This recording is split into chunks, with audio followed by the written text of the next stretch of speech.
안녕하세요. 얼마 전에 이혼에 성공한 40대 초반의 싱글맘입니다. 오늘 사연은 욕심 많은 시댁과 전 남편에 관한 이야기예요. 그들의 욕심이 스스로를 어떻게 무너지게 만들었는지 모두 이야기해 드릴게요. 남편과는 20대 후반에 만나 30대 초반에 결혼했어요. 솔직히 30대 초반에 결혼할 생각은 없었지만 아이가 생기는 바람에 어쩔 수 없이 결혼하게 된 상황이었죠. 아이 때문에 한 결혼이라 많은 것을 포기해야 했어요. 한 번뿐인 신혼여행조차 마음대로 갈 수가 없었죠. 멋진 유럽으로 가고팠지만 뱃속의 아이가 걱정되어 비행기를 탈 수 없었습니다. 그때 남편이 이런 이야기를 해줬어요. 내가 돈 많이 벌어서 나중에 우리 애랑 당신 해외로 꼭 여행 보내줄게. 신혼여행이라 생각하고 즐겁게 가자. 그러니까 너무 섭섭해하지 마. 고마워. 언젠가 꼭 해외로 여행 가면 좋겠다. 대신 우리 국내 여행이라도 많이 다니자. 아이에게 추억을 많이 쌓아주는 거야. 그런데 결혼 후에도 여행을 자주 가지 못했어요. 왜냐하면 남편의 벌이가 시원찮았거든요. 남편은 중소기업에 다니는 직장인으로 월급이 굉장히 적었어요. 저 역시 그렇게 돈을 많이 버는 직업은 아니었고요. 결혼식 때 뱃속에 있던 아이가 4살이 될 때까지 여행은 꿈도 꾸지 못했어요. 뒤늦게라도 신혼여행을 보내주겠다던 남편의 약속은 흐릿해져만 갔죠. 그런데 어느 날 친정엄마가 살짝 말했어요. 너 요즘 많이 힘드니? 내내 일에만 치여 살잖아. 너희 신혼여행은 이제 그냥 안 가기로 결정한 거야? 그런 거 아니야. 둘이서 돈을 모으고는 있는데 잘 안 모여. 매달 경조사비로 빠져나가서 어쩔 수 없는 것 같아. 애 다 키워놓고 나서라면 또 모를까. 너랑 김서방 둘 다 박봉이라 애 키우기 많이 힘들 거야. 그래도 이렇게 쫓기듯 사는 건 아니라고 생각해. 그럴수록 네 정신만 갉아먹힐 텐데. 엄마가 모아뒀던 돈 조금 나눠줄 테니까 신혼여행 다녀오렴. 갑자기 무슨 신혼여행이야. 괜찮아. 그 돈으로 엄마 먹고 싶은 거 먹고 사고 싶은 거 사. 내가 엄마를 보내줘도 모자랄 판에 어떻게 엄마 돈으로 어떻게 여행을 가. 그래도 딸이 염치가 있지. 내가 하고 싶은 게 바로 너 신혼여행 보내주는 거야. 가서 한 며칠은 편하게 쉬고 와. 그동안 우리 손녀딸은 내가 보고 있을게. 이제 나랑 많이 친해져서 그런지 잘 울지도 않지 않니? 엄마인 네가 없어도 일주일 정도는 견딜 수 있을 거야. 걱정하지 말고 김서방이랑 둘이 다녀와. 알았지? 솔직히 그렇게 말해줘서 너무 고마웠습니다. 엄마한테 미안하기도 하고 부끄러운 마음도 들었지만 그래도 기분은 좋았어요. 결혼 후 오랜만에 가는 여행이라 들뜨기도 했고요. 그렇게 여행사를 통해서 가이드를 끼고 유럽 여행을 가기로 했어요. 남편도 한껏 업되어서는 여행 전부터 유럽 간다고 여기저기 이야기하더군요. 이것저것 준비하면서도 얼굴이 싱글벙글했죠. 그런데 그 소식을 들은 시모가 매일 전체 메신저방에 문자를 보내기 시작했어요. 자기들은 해외 구경도 못 해봤는데 너무 부럽다며 징징거리는 내용을요. 에휴, 너희는 좋겠다. 그렇게 여행 갈 여유도 있고. 우리는 늙어서 이제 돈도 많이 못 벌고 여행 갈 일도 없는데. 여행하는 5박 7일 동안 그 비난의 정도는 점점 더 거세져 갔어요. 심지어 여행 마지막 날에는 시모가 대놓고 다그치기까지 했죠. 이 불효자식들이 자기들만 즐기고 어떻게 그럴 수 있냐면서요. 그러면서도 시모도 똑같은 곳으로 여행을 가고 싶다고 하더군요. 7일 내내 시모의 문자에 시달려 여행도 못 즐긴 남편과 저는 집으로 돌아오고 나서도 편하게 쉬지 못했습니다. 시모가 말한 대로 여행을 알아봐야 했거든요. 저희랑 똑같이 하고 싶다시길래 동일한 패키지를 골라 정보를 보내드렸죠. 첫 장에 빨간 글씨로 크게 계좌번호와 여행비를 적는 것도 잊지 않고요. 솔직히 그거 보고 시모가 바로 전화할 줄 알았어요. 비용을 대달라고 할 줄 알았거든요. 그런데 웬일로 아무 연락이 없더군요. 대신 남편을 통해 소식만 간간히 들려왔어요. 시모와 시부가 여행 갈 준비를 하느라 바쁘다고요. 옷도 사고 액세서리도 사고 신발도 사고. 여행 경비는 아직도 안 낸 것 같던데 신나게 준비만 하더라고요. 그때 시부모님은 우리가 그 돈을 내줄 거라고 생각하는구나 하고 확신했죠. 굳이 나서서 사실을 알려드리고 싶진 않았어요. 계속 그렇게 오해하시도록 놔두고 아무 말 안 했어요. 그러자 여행 당일 시모에게서 연락이 오더군요. 예, 오늘 여행 가는 날인데 비행기 티켓이 왜 아직 안 오니? 지금 시간 다 돼가는데 우리 못 들어가고 있다. 어떻게 확인할 방법이라도 없어?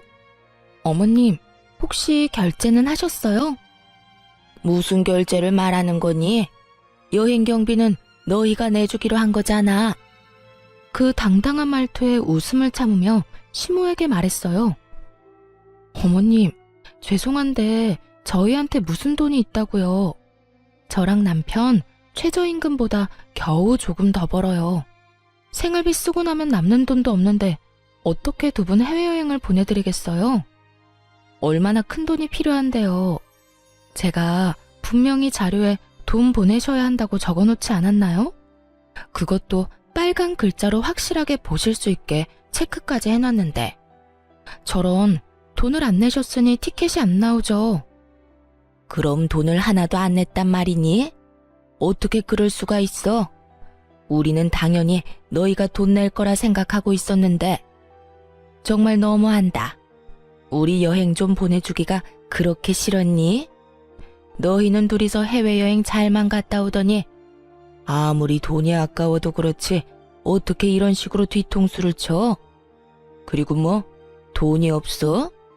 그럼 너희는 돈 빌려서 갔니? 무슨 돈으로 해외여행을 갔어?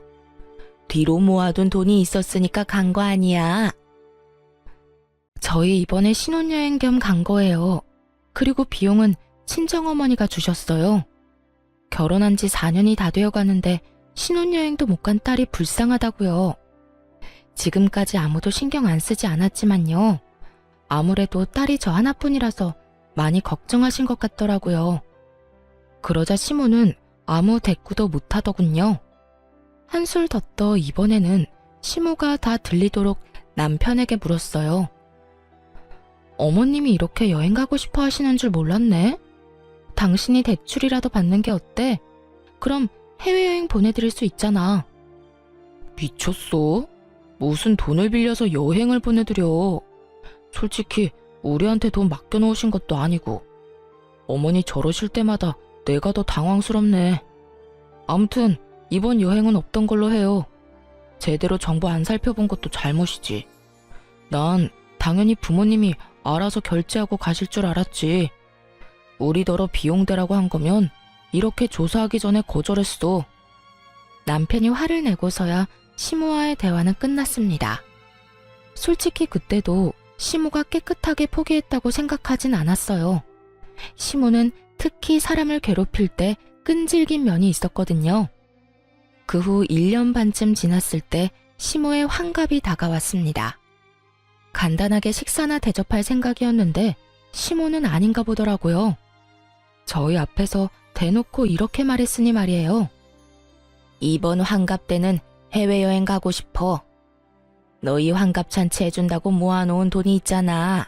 그거에 좀 더 보태서 여행 보내줘. 죽기 전에 비행기를 한 번은 타봐야 하지 않겠니? 이럴 때는 딸이 없는 게 서럽다 서러워. 무심한 아들의 며느리뿐이니 원. 내가 여행도 한번 제대로 가보지 못하고 이렇게 산다. 그게 어디 딸과 아들의 문제겠어요? 아들도 부모를 지극하게 생각하면 여행비 정도는 내드릴 텐데 그럴 생각도 돈도 없는 남편이니 시부모님이 해외여행 한번 못 가신 거죠. 시모가 그 사실을 아는지 모르는지 알 수 없지만요. 어쨌든 환갑잔치를 위해 모아놓은 돈이 좀 있었기에 남편에게 가능하냐고 물었죠. 어머님이랑 아버님 모시고 해외여행 갈 정도는 돼? 혹시 예산 부족하면 나는 빠질게. 솔직히 거기에 끼고 싶지 않았습니다. 그런데 시모가 그러더군요. 네가 왜 빠져? 너도 같이 가야지. 그리고 이번 여행 계획은 꼭 네가 짜야 한다. 여행사에 다 맡기는 거 나 별로 안 좋아해. 알았지? 그 이야기를 듣는데 귀찮다는 생각만 들더군요. 그래서 시댁에서 돌아오자마자 남편에게 말했어요. 두 분 모시고 가는 여행 계획 당신이 세워. 나는 일하는데 애도 봐야 하고 너무 바빠. 그것까지 할 시간 없어. 그리고 당신이 어머님 취향 다 알잖아. 나는 잘 모르고. 괜히 여행 가서까지 트러블 만들고 싶지 않아. 그러니까 당신이 다 계획 짜고 어머님께 보내드려. 그렇게 남편이 모든 계획을 짜고 시모에게 계획표를 전달했어요. 웬일로 시모는 계획표를 보고도 별말을 하지 않았죠. 그런데 해외에 도착하는 순간 시모의 본색이 드러났어요. 하나부터 10까지 다 마음에 안 든다며 하나하나 딴지를 걸기 시작하는 거예요. 남편이 짜놓은 계획대로 움직이지 않고 도중에 행선지를 변경하는 일도 잦았죠. 얘, 너무 볼만한 게 없다. 우리 여기 가지 말고 딴 데 가자. 저기 줄 서 있는 거 안 보이니? 그런데도 기다리자고? 나는 그렇게 못해. 당장 다른 곳으로 가보자. 여기보다는 저기가 더 재밌을 것 같은데 저쪽으로 가. 첫날 그렇게 일정을 다 틀어버렸으면서도 만족을 못했는지 시모는 숙소에 도착하자마자 화를 냈어요. 아니, 숙소가 왜 이 모양이야? 너 솔직히 말해봐라. 나한테 좋은 거 해주기 싫어서 지금 이러는 거지? 너희는 고급 호텔에 묵었으면서 나는 이런 곳에서 묵으라니? 이게 말이 되니? 여기서 잤다가 몸에 벼룩이라도 붙으면 책임질 거야? 시모를 데리고 간 곳도 당연히 호텔이었어요. 5성급의 엄청 좋은 호텔은 아니지만 그래도 3, 4성급 정도는 되는 곳이었죠. 그리고 꼭 그런 부정적인 이야기는 남편이 없을 때 저한테만 하더군요. 그래서 여행이 끝나갈 때쯤에는 슬슬 한계에 도달했어요. 돌아오는 비행기를 타고 공항에 도착했을 때 결국 폭발하더군요. 남편이 잠깐 화장실에 들렀는데 그때를 틈타 시모가 또 쏘아댔거든요. 너 진짜 너무하다. 우리가 해외여행 보내달라고 한 게 그렇게 싫었어? 그래서 이딴 식으로 사람 괴롭히는 거야? 아니, 숙소도 마음에 하나도 안 들고 관광지도 별로고. 솔직히 말해봐라. 우리한테 좋은 거 해주기 싫었지? 하나만 봐도 네가 우리를 어떻게 생각하는지 다 보여. 이런 식으로 성의 없이 한 바퀴 돌고 오면 그냥 끝이라고 생각하는 거지. 저번에도 느꼈지만 넌 정말 뻔뻔해. 시부모를 모시고 다니면서 세상에 이따위로밖에 못하니? 그저 조용히 그 말을 듣고만 있었어요. 저 멀리 남편이 화장실에서 돌아오더군요. 곧이어 남편이 제 앞에 도착했을 때 남편을 똑바로 보며 말했죠. 당신 진짜 너무하다. 어머님이 해외여행 보내달라고 하신 게 그렇게 싫었어? 그래서 그딴 식으로 사람 괴롭히는 거야? 어머님께서 숙소도 맘에 하나도 안 들고 관광지도 별로셨대. 어머님이 방금 얼마나 화 많이 내셨는지 당신 모르지? 이런 식으로 성의 없이 한 바퀴 돌고 오면 끝이야? 부모님 모시고 이따위로밖에 못하는 거냐고. 뜬금없이 화를 내자 남편은 벙찐 표정을 지었어요. 그 옆에 있던 시모가 무척 당황하며 저한테 따졌죠. 너 왜 이래? 왜 우리 아들한테 화내니? 난 너한테. 어머님, 그냥 넘어가지 마세요. 싫은 건 확실히 짚고 넘어가야죠. 이번 여행 계획이랑 예약 다 남편이 한 거거든요. 저는 손가락 하나 안 댔어요. 섣불리 나서서 여행을 망칠 순 없잖아요. 어머님 취향은 역시 자식이 더 잘할 텐데 말이에요. 어머님이 남편한테 직접 말씀하시긴 어려울 것 같아서 제가 대신 화냈어요. 어머님 말씀대로 성의가 부족했던 것 같네요. 뻔뻔하기도 해라. 너더러 계획 짜라고 했잖아. 근데 왜 우리 아들이 계획을 짰어? 안 그래도 바쁜 애한테 그런 것까지 시키다니? 누가 계획을 짜든 무슨 상관이에요? 여행만 잘 갔다 오면 된 거지. 그리고 어머님, 이 사람보다 제가 훨씬 더 많이 바쁘거든요. 육아도 살림도 집안일도 다 하는데 돈은 똑같이 버는걸요. 그러니까 남편이 남는 시간에 계획 좀 짤 수 있죠. 그렇다고 이 사람이 육아나 살림을 대신해 줄 것도 아니고. 그제야 남편은 자기가 없는 사이 어떤 상황이 벌어진 건지 파악했어요.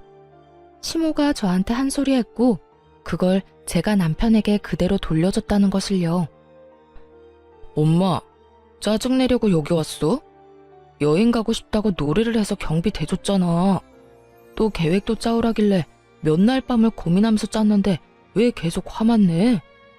앞으로 2번 다시 여행 같은 거 안 보내줄 줄 알아. 남편이 소리치자 시모는 그제야 입을 꾹 다물더군요. 째려보는 눈빛이 느껴졌지만 어쩌겠어요.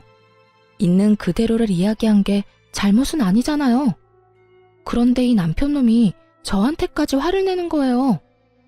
그리고 당신도 이러는 거 아니야. 엄마가 저런다고 당신까지 똑같이 굴면 어떡해? 그리고 다짜고짜 화를 내면 내 기분은 어떻겠어. 좀 잘하자 좀. 내가 뭘 잘못했는데? 그럼 어머님한테 다짜고짜 온갖 짜증을 다 들은 내 기분은 당신도 좀 알고 있으라고 일부러 전한 거야. 이게 다 당신이 짜온 계획 때문에 벌어진 일이니까. 그러게, 어머님 마음에 들도록 잘했으면 좀 좋아? 내가 하지도 않은 일로 욕 얻어먹는 게 얼마나 짜증나는 일인데. 모두가 보는 앞에서 남편과 싸우고 있으니 시모가 뜯어말리더군요. 그건 또 부끄러웠던 모양이에요. 그 뒤로 시모의 짜증이 좀 덜해지긴 했어요. 저한테 짜증을 내봤자 자기 자식 힘들게 하는 것임을 깨달았는지 마구잡이로 트집 잡는 일은 줄었습니다. 그렇다고 완전히 사라진 건 아니었고요. 한 1년쯤 정말 평온하게 지냈어요. 남편도 시모도 제 속을 긁지 않고 잘 지나갔죠. 그런데 문제는 친정엄마였어요. 원래부터 몸이 좀 약하신데 뇌경색을 살짝 한번 앓으셨거든요. 팔다리의 감각이 이상하다고 해서 병원에 갔는데 뇌경색 진단을 받은 거였어요. 의식을 잃을 정도까진 아니었고요. 다행히도 증상을 발견하고 바로 병원에 가서 그런지 잘 치료받았습니다. 약하게 다리를 절게 되시긴 했지만요. 재활치료를 계속 받으셨지만 빨리 낫는다는 느낌은 없었어요. 아무래도 연세도 있고 본래 몸 상태도 그렇게 좋지는 않으셨으니까요. 외동딸로서 항상 엄마 걱정을 할 수밖에 없었어요. 10년 전에 아빠와 사별하고 혼자 남은 엄마가 혹시라도 다치면 어쩌나 하고요. 그래도 요양보호사나 간병인의 도움을 받는데 큰 문제는 없었습니다. 엄마가 소유한 4층짜리 상가 건물 덕분에 금전적으로 여유가 있었거든요. 아빠가 돌아가시면서 남긴 재산과 보험금으로 사신 거였죠. 그곳의 임대 수익으로 요양비, 간병비 정도는 충분히 지불할 수 있었어요. 그래서 저도 엄마도 마음의 짐은 좀 덜었죠. 엄마는 매일같이 이렇게 말씀하시곤 했어요. 나 죽으면 저 건물 너 줄 거야. 네가 그때 아빠 보험금이랑 유산 다 주지 않았으면 못 샀을 건물이잖니. 지금 생각하면 그때 네 말대로 해서 정말 다행이야. 너한테 늦게라도 도움될 것 같아 기쁘구나. 아빠가 돌아가신 후 엄마는 아빠 재산과 보험금을 저에게 나눠주려고 했어요. 당연히 거절했죠. 나누면 푼돈인데 그걸로는 엄마의 노후를 보장할 수 없을 것 같았거든요. 사실 온전히 엄마만을 위한 건 아니었고요. 외동딸인 저의 부담을 조금이나마 줄이기 위해 내린 결정이기도 했어요. 엄마의 노후가 안정적으로 보장돼야 나중에 돈을 덜 쓸 테니까요. 그래야 시댁에서도 고깝게 생각 안 하죠. 그 덕분에 엄마는 그 상가 건물을 마련하셨어요. 그리고 언젠가 제가 상속받을 테니 어찌 보면 투자한 거라고 칠 수도 있겠죠. 당장 돈을 만질 수는 없지만 지속적으로 엄마에게 수익을 드리고 미래까지 보장한 좋은 결정이었다고 지금도 생각하고 있었어요. 엄마가 아프시고 나서는 시간 날 때마다 대신 건물을 관리하게 됐어요. 그러다 상가 건물의 1층 점포가 비었을 때 뜻밖의 연락을 받았죠. 예, 사부인이 가지고 있는 건물 1층에 상점 빠졌던데 거기 지금 점포 구하고 있지? 아, 네. 빨리 채워넣기는 해야 하는데 상황이 좀 여의치 않아서요. 어떻게 할지 고민 중이신 것 같더라고요. 일단 두리뭉실하게 말했어요. 그 점포를 당장 채울 생각은 없었거든요. 어머니도 같은 의견이었고요. 물론 이유는 다 따로 있었죠. 그러면 우리가 거기 들어가면 안 되겠니? 너도 알다시피 우리 지금 반찬 가게 하려고 생각 중이잖아. 아무래도 이번에는 잘 될 것 같아서 말이다. 저번에는 목이 안 좋아서 망한 것 같은데 그쪽은 꽤 사람이 많이 다니니까. 그런데 열면 우리 가게도 번창하겠지. 안사돈한테 한번 물어봐 줄래? 일단 여쭤보긴 할게요. 시모는 아주 행복한 상상에 빠져 있더군요. 시모에게 장사 소질이 없다는 건 주변 사람 모두가 알고 있는 사실이었어요. 당사자만 모르고 있었죠. 가게가 망한 이유를 남 탓으로만 돌리니 미련을 못 버리고 계속 도전하는 거였고요. 엄마, 시댁에서 1층에 들어오고 싶다는데 좀 그렇지? 아무리 그래도 2층 사장님 생각하면. 절대 안 돼.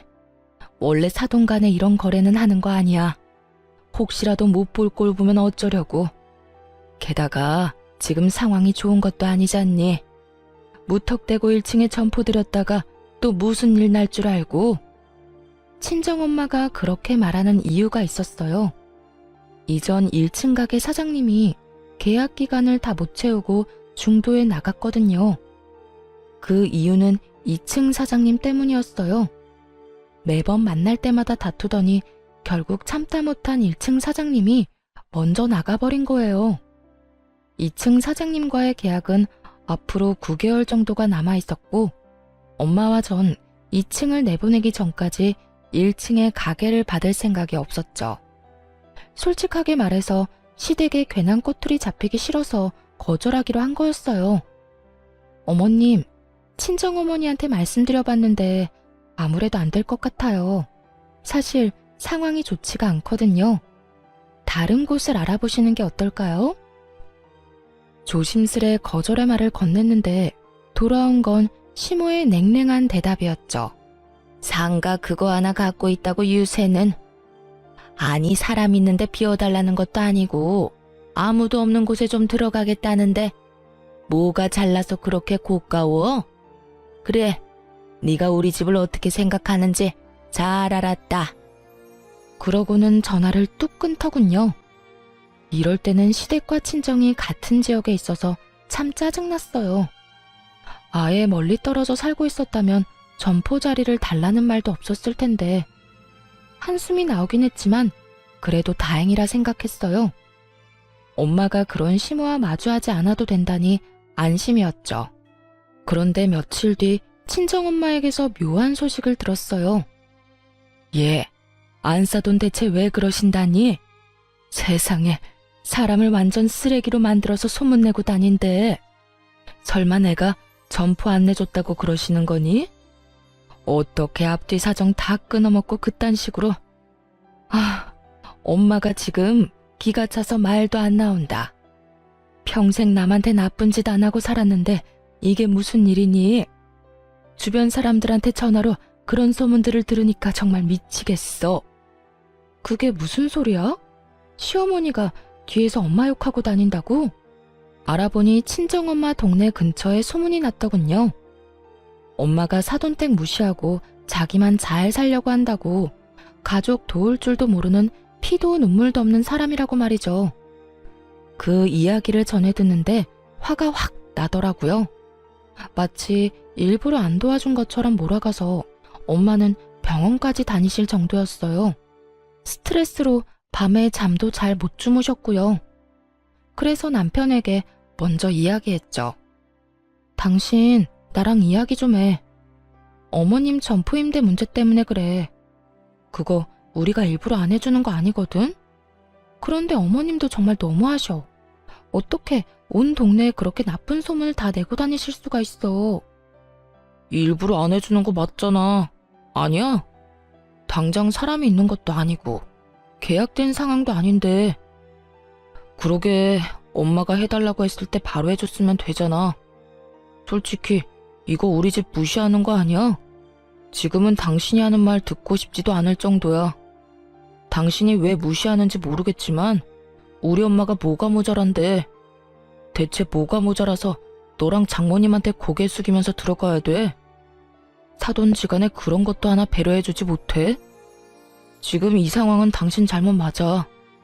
시댁 무시하고 자기들 이득대로만 하는데 당연히 소문나는 거 아니야? 만약에 엄마한테 상가 자리 안 주면 솔직히 나 당신이랑 이혼할 생각도 하고 있어. 그리고 동네 싹 다 까발릴 거야. 당신 어머니랑 당신이 얼마나 이기적이고 자기 생각만 하는 사람인지. 미쳤어? 당신이 뭔데 그런 짓을 해? 그리고 이게 이혼까지 갈 일이야? 지금 생각해보니까 당신도 웃긴다. 언제부터 그렇게 효자였어? 언제부터 그렇게 어머님 챙겼는데? 여태껏 나한테 다 맡겨놓고 자기는 혼자 편하게 지내더니 왜? 그거 안 해줬다는 소리 들으니까 없던 효심이 막 생기는 것 같아? 그리고 우리가 거절한 데는 이유가 있다고 몇 번을. 아, 됐어. 당신이랑 더는 말 섞고 싶지 않아. 엄마 가게 계약이나 빨리 해줘. 그거 안 해줄 거면 나 볼 생각 하지 마. 남편 놈은 그렇게 말하고 나가버리더군요. 하고 싶은 말이 많았는데 저렇게 내빼듯이 도망가다니 정말 열받았어요. 그런데 속에 천불이 나는 일은 그 다음날 생겼죠. 상가 건물 4층에 있는 친정엄마 집에 들렀던 날이에요. 거기 창가에 있으면 밑에서 하는 얘기가 다 들리거든요. 그런데 갑자기 심우와 남편의 목소리가 들리는 거예요. 여기 왜 왔나 싶기도 하고 도대체 거기서 무슨 이야기를 하나 궁금하기도 했죠. 그래서 귀를 기울여 들었더니 말도 안 되는 이야기를 하고 있더군요. 엄마, 걱정하지 마. 내가 와이프한테 딱 잘라서 말해놨어. 그거 안 해주면 이혼하겠다고. 분명히 조만간 연락해서 들어오시라고 할걸? 야, 조용히 좀 해. 그런 이야기를 왜 여기서 해? 걱정 마. 와이프랑 장모님 오늘 둘이서 병원 갔으니까. 그래도 그런데 너 진짜로 이혼 이야기 꺼냈어? 이혼은 절대로 하면 안 되는 건 몰라? 그 할망구 뇌경색 걸려서 오늘 내일 하는데 이혼하면 너한테 돌아오는 게 없어. 그러니까 이혼 절대 못 해준다고 하고 꽉 붙잡고 있어. 아니면 할망구 죽고 나서 이혼을 하든지. 이 건물이 얼마짜린데 재산 분할이라도 한다고 생각해봐. 우린 부자야, 부자. 거기까진 생각을 못했네. 엄마가 계속 그 1층 점포 얘기만 하는 바람에 나도 아무 생각 없이 막 질렀잖아. 그러면 이혼은 절대 안 된다고 얘기할게. 살살 구슬리면 될 거야. 엄마도 앞으로 며느리 좀 구슬려봐. 맨날 화만 내지 말고. 예, 구슬리는 것도 하루 이틀 일이지. 내가 젊은 애한테까지 그런 식으로 기어야 되겠니? 그걸 위에서 고스란히 듣고 있는 심정이 어땠겠어요? 저 인간들이 엄마 재산에 대해 왈가왈부하는데 정말 기분이 더러웠어요. 당장이라도 뛰어나가서 뭐라고 하려는데 엄마가 방으로 들어오더군요. 마시라는 음료수는 거들떠도 안 보고 열만 내며 서 있으니 엄마가 물었어요. 너 무슨 일 있니? 표정이 왜 이렇게 안 좋아? 엄마한테 얘기해봐. 왜? 상가 1층 때문에 안 싸더니 너까지 괴롭혀? 그것도 그건데 저 인간들이 진짜 미쳤나 봐. 엄마 건물이 무슨 자기들 거라도 된 것처럼 이야기하는데 안 되겠어. 이런 쓰레기들하고 같이 사느니 내가 이혼하는 게 맞지. 울분을 토하며 급히 가방을 정리하는데 엄마가 손을 탁 잡더군요. 그렇게 깔끔하게 이혼해줄 생각이니? 그러지 말고 안사돈한테 1층 임대해주자. 대신 특약 여러 개 붙여서 중도해지 시에 위약금 엄청나게 물게 설정하고. 여태까지 자기들 위해서 임대 못해준다고 얘기한 건데 안 되겠네. 우리 손 더럽힐 필요 없이 진짜 진상을 몸소 겪도록 해주면 되겠지. 그리고 넌 그때까지 모르는 척해. 당해봐야 정신 차리겠지 싶어서 엄마 말대로 조용히 있었습니다. 그리고 시모에게 1층 임대 허락 소식을 전하고 계약서를 썼어요. 시모는 계약서를 읽는 둥 마는 둥 하더군요. 엄마가 꼼꼼하게 확인하라고 몇 번을 말했는데도 말이에요. 다 확인한 거 맞으시죠? 꼼꼼하게 확인하세요. 나중에 다른 말 하지 마시고요. 다 읽었어요. 진작 이렇게 해주면 좀 좋아요. 서로 얼굴 붉힐 일 없잖아요. 서로? 일방적으로 온 동네에 악질적인 소문 다 내놓은 건 그쪽이죠. 아, 더 이상 말 섞고 싶지 않네요. 돈이나 꼬박꼬박 내세요. 시모는 잠깐 입을 삐죽거리는가 싶더니 금세 들뜨더군요. 기분 좋은 표정으로 가게를 꾸리고 리모델링도 했죠. 그러나 그 즐거움은 오래가지 않았어요. 2층 카페 사장이 1층 시모 가게에 매일같이 나타나 진상짓을 하기 시작했거든요.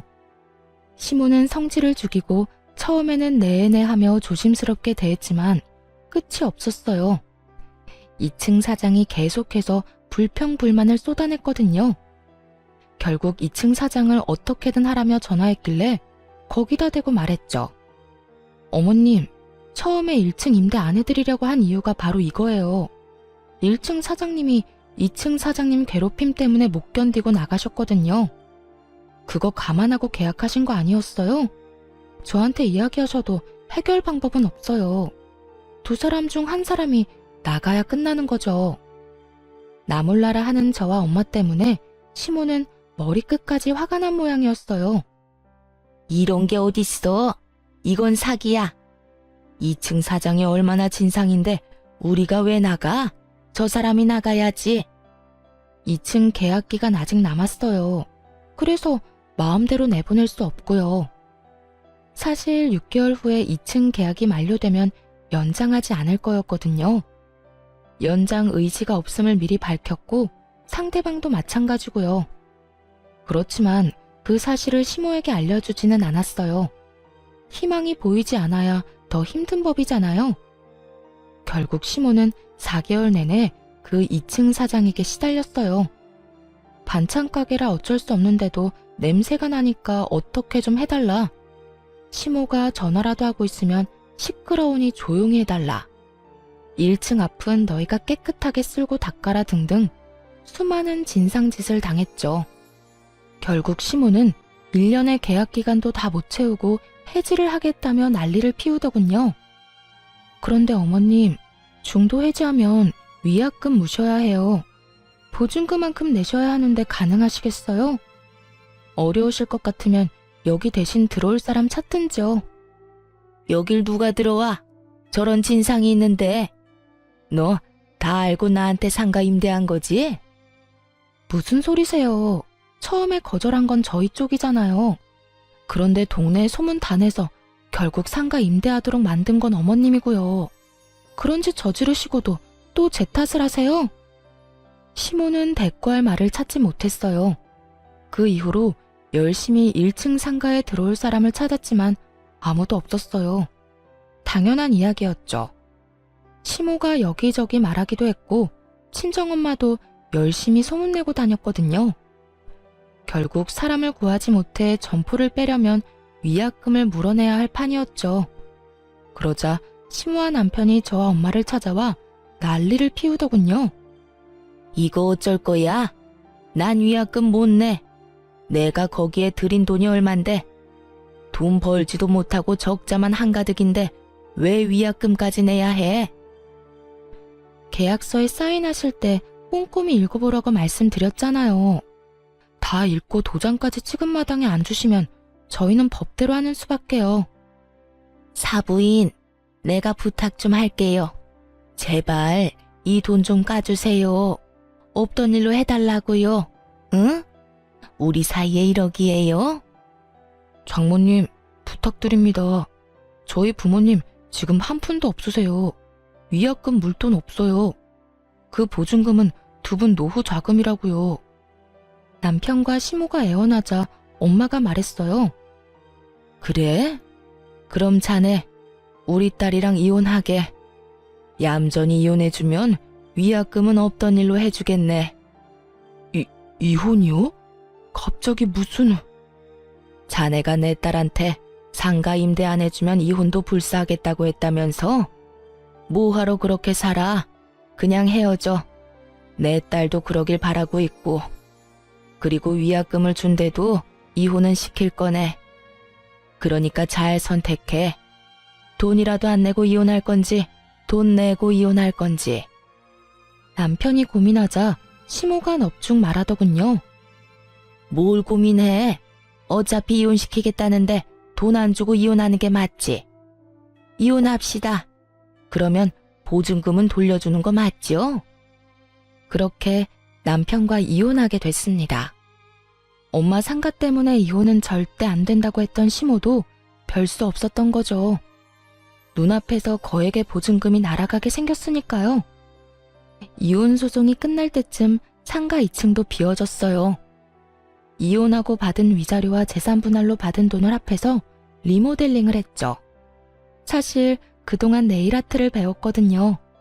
1층에는 저의 네일 가게를 차렸고 2층에는 친구가 하는 미용실을 들였어요. 둘 다 미용업종이라 함께 이용하면 할인을 해줬죠. 그리고 자리가 없을 때는 서로의 대기실을 빌리기도 했고요. 그러다 보니 두 가게 모두를 찾는 손님들이 늘어나더라고요. 상권 분석을 잘한 건지 아니면 근처에 비슷한 업종이 드물게 있어서 그런지 서서히 장사가 잘 되기 시작했어요. 이혼하고 5개월쯤 지났을 때 명절을 앞두고 외가 친척분들이 가게에 왔어요. 명절이라 문을 닫으려고 했는데 친척 여자분들을 간단하게 꾸며드리려고 모셨죠. 그런데 그때 누가 네일숍 안으로 훅 들어오더군요. 바로 시모였어요. 야, 당장 나와. 너 우리한테 사기쳤지? 2층 진상 금방 나갈 거 알았으면서 왜 말 안 했어? 우리 가게에서 빼버리려고 그런 거지? 그래 놓고 그 자리에서 지금 장사를 하겠다 이거야? 여기 내가 계약한 곳이었어. 진상만 아니었으면 지금까지 잘 영업했을 거라고. 나만 망할 수 있냐? 너도 같이 망해야지. 그렇게 말하면서 시모는 작정하고 네일 도구들을 다 때려 부수더군요. 지금 뭐 하시는 거예요? 상가에 들어오지 말랬는데 굳이 들어온 사람은 그쪽이고 나가라고 안 했는데 나가겠다던 사람도 그쪽이잖아요. 정말 어이가 없어서. 왜요? 장사가 잘 되니까 이제 와서 배가 아파요? 그래, 배 아프다 이년아. 내가 억울해서 미치고 팔짝 뛰겠어. 어떻게 장사 잘하던 사람 내쫓아놓고 여기서 네가 직접 장사를 해? 이 사람들은 그거 알고 여기 와서 손톱질하고 있어? 다들 잘 들으세요. 이 여자 정신 나간 년이에요. 멀쩡하게 일하던 사람 쫓아내놓고 자기 이속이나 챙기는 싸가지 없는 년이라고요. 그런 여자한테 손톱 손질 받아서 뭐해요? 당장 가세요. 이 여편네가 정신이 나갔나? 지금 누구한테 이년저년이래? 우리 시조카가 왜 당신한텐 연소리를 들어? 이 가게가 아줌마 것도 아닌데 정신 나간 소리 하는 것 좀 봐. 이거 치매 걸린 거 아니야? 그래, 우리 조카 말 들어보니 그렇게 괴롭혔다던데. 오늘 사람 환장하게 하는 거 보니까 더하네. 한두 번 해본 솜씨도 아닌 것 같고. 깽판을 치고 싶으면 당신 집에서나 해. 아니면 내가 아줌마 가게 가서 깽판이 뭔지 보여줘? 어디서 애를 잡아? 나이는 대체 어디로 처먹은 거야? 이런 걸 그냥 놔둔 걸 보니 언니가 참 마음이 약해. 나 같았으면 다리 몽둥이라도 하나 부러뜨렸겠다. 어디 한번 병원 신세 지도록 만들어줘? 무시무시한 우리 외숙모와 이모의 말에 시모가 깜짝 놀라더라고요. 안에 그저 사람이 많으니 깽판 치기 좋겠다 싶어 들어왔겠죠. 가족인 줄도 모르고 말이에요. 놀란 시모가 주춤거리는 사이에 엄마가 나와 말했어요. 이제 우리하고 남 아니에요? 왜 여기 와서 소란을 피워요? 오늘 부서진 것들 모두 계산해서 변상하세요. 여기 CCTV 달린 거 보이죠? 변상 안 해주면 경찰에 신고하든 고소하든 할 테니까 각오하고 있어요.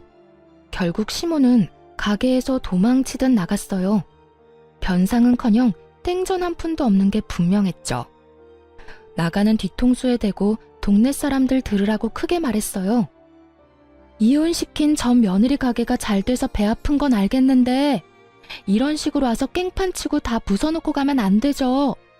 또 진상짓 하면 경찰에 연락합니다. 그렇게 말하자 옆 앞가게에서 무슨 일인지 빼꼼히 목 빼고 구경하더군요. 그런 시선을 도저히 견디기 힘들었나 봅니다. 시모는 고개를 푹 숙이고 손바닥으로 얼굴을 가리며 도망가듯 떠났어요. 한 번만 더 이 근처에 오면 경찰에 바로 신고할 거예요. 그 이후 시모는 근처에 얼씬도 하지 못했어요. 소문을 들어보니 쪽팔려서 집 밖으로 나오지도 못하고 있는 것 같더군요. 친한 지인들에게 전해 들었겠죠.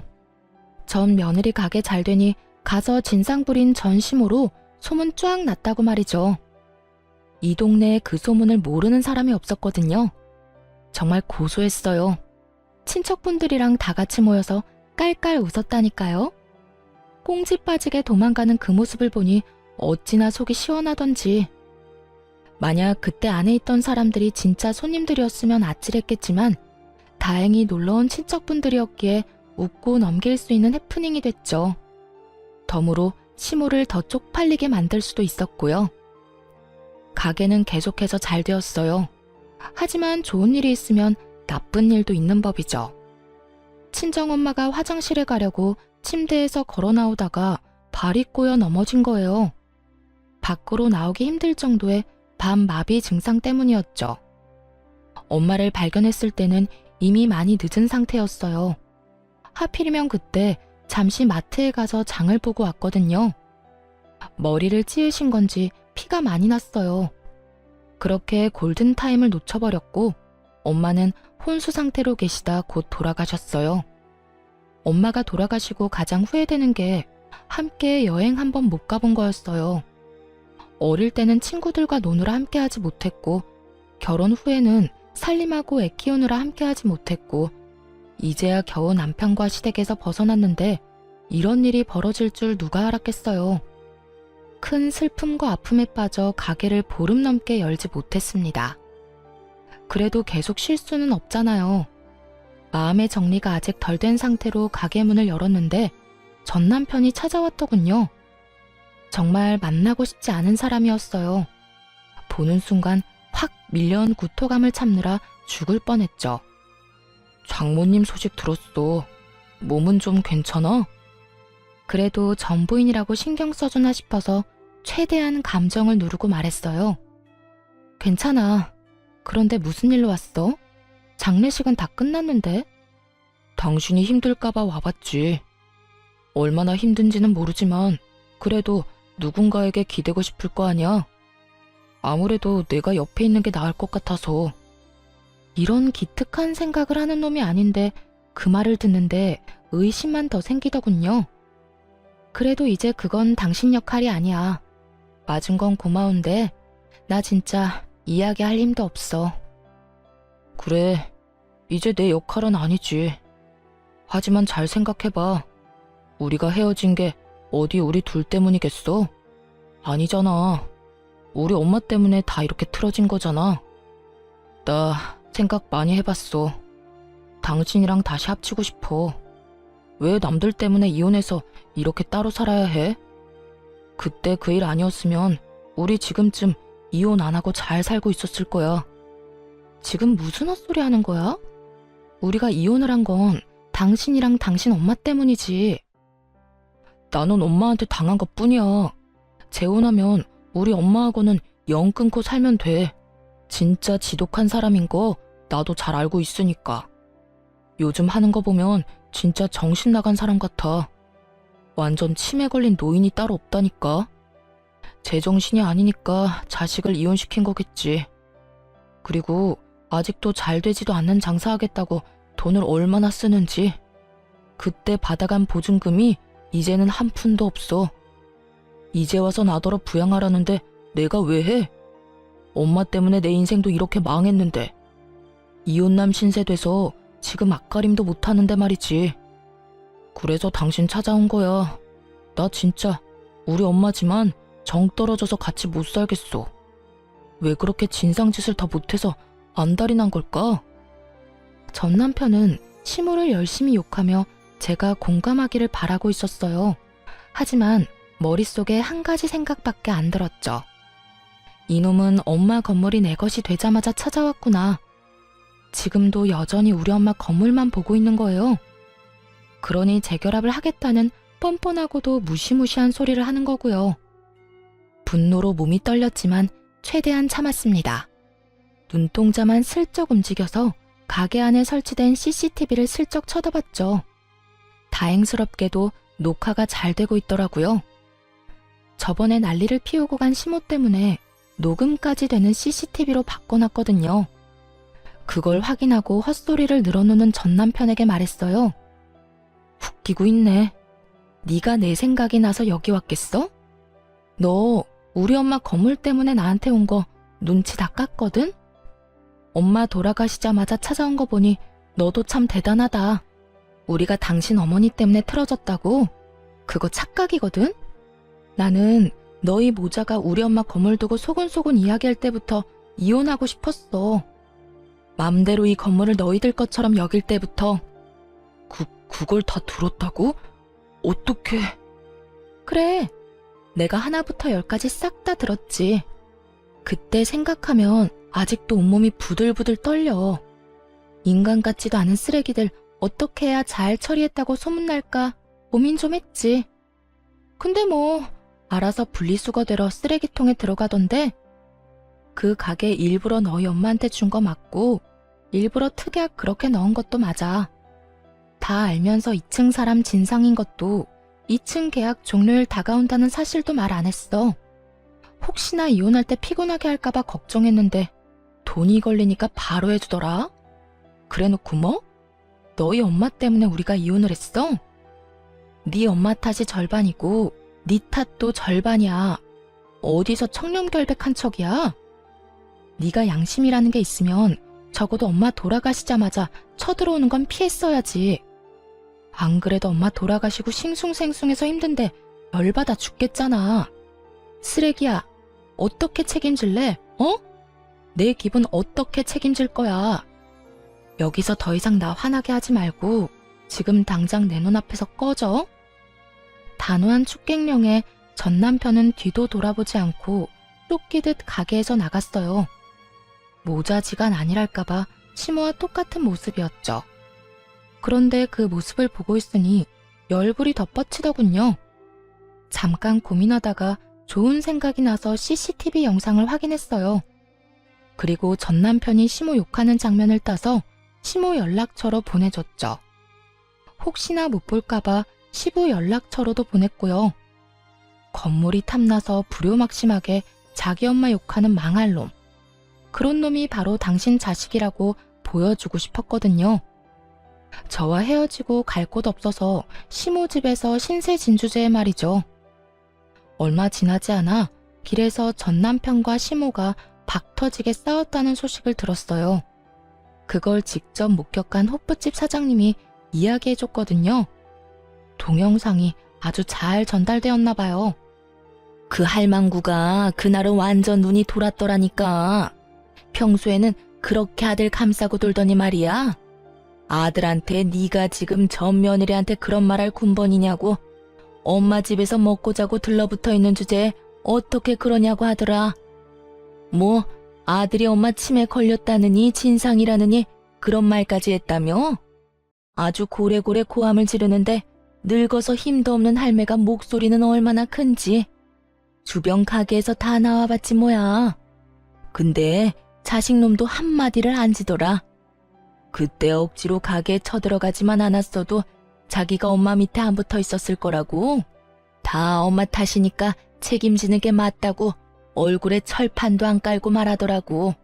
참나, 두 모자가 똑같더만. 소식을 전해준 호프집 사장님에게 그저 조용히 싱긋 웃어 보였어요. 예상한 대로 두 사람이 확 찢어졌더군요. 그 뒤에는 전 남편이 전 시댁에서 쫓겨났다는 이야기를 들었어요. 모아둔 돈도 없이 나가서 뭘 어쩔지는 모르겠지만 무슨 상관이겠어요. 이제는 더 이상 찾아오지 않을 거라는 걸 알기에 마음이 후련했습니다. 욕심 때문에 인생 제대로 꼬여버린 두 사람의 이야기 어떠셨나요? 지금까지 제 이야기 시간 내서 들어주셔서 감사합니다. 좋은 하루 되세요.